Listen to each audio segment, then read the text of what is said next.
প্রধানমন্ত্রী শেখ হাসিনা বলেছেন, আওয়ামী লীগ কোনো অবৈধভাবে ক্ষমতা দখলকারী ডিরেক্টর মনিটর পকেট থেকে বের হয়নি।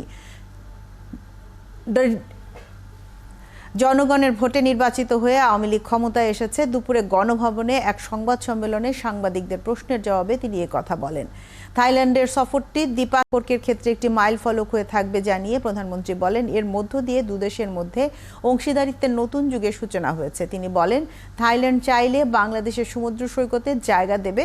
রোহিঙ্গা প্রত্যাবাসনে থাইল্যান্ড সহযোগিতার আশ্বাস দিয়েছে বলেও জানান তিনি। এ সফর দ্বিপাক্ষিক ব্যবসা বাণিজ্য বাড়ানো সহ মুক্ত বাণিজ্য চুক্তির আলোচনা এবং দ্বিপাক্ষিক অর্থনৈতিক সম্পর্ক দৃঢ় করতে বিশেষ গুরুত্বপূর্ণ ভূমিকা রাখবে বলেও মনে করেন প্রধানমন্ত্রী। এছাড়া 2024 সালের মধ্যে বাংলাদেশে আসিয়ানের সেক্টরাল ডায়ালগ পার্টনারের প্রার্থিতা পেতে এর সফর গুরুত্বপূর্ণ ভূমিকা রাখবে বলে জানান তিনি। থাইল্যান্ডের প্রধানমন্ত্রী বিকাশে কম খরচে ক্যাশ আউটের লিমিট বেড়ে 50,000, প্রিয় এজেন্টও 2টা।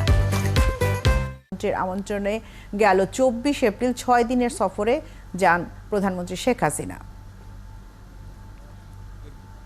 থাইল্যান্ড কিন্তু যেমন খাদ্য উৎপাদনে, ফসল উৎপাদনে, ফল টল উৎপাদনে তাদের কিন্তু অনেক গবেষণা এবং অনেক উৎকর্ষতা আছে, আপনারা জানেন।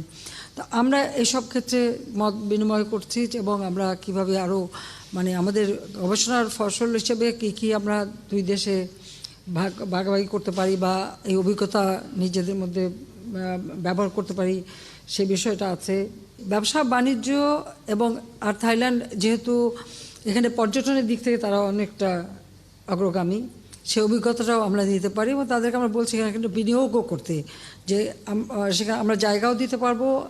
পাশাপাশি আমাদের যে 80 মাইল লম্বা আমাদের বালুকাময় সমুদ্র সৈকত রয়েছে, এই সমুদ্র সৈকতেও আমি আহ্বান করছি যে তারা এখানে পর্যটনের জন্য যদি চায় আমরা জায়গা দেব এবং তারা সেটা উন্নত করতে পারবে। কাজে এইভাবে আমি মনে করি যে আমাদের এই সফরের মধ্য দিয়ে দুই দেশে ব্যবসা বাণিজ্য এবং অভিজ্ঞতা বিনিময়ের একটা ভালো সুযোগ সৃষ্টি হয়েছে, যেটা ভবিষ্যতে আর্থসামাজিক ক্ষেত্রে কাজে লাগবে। বিকাশে কম খরচে ক্যাশ আউটের লিমিট বেড়ে 50,000, প্রিয় এজেন্টও 2টা।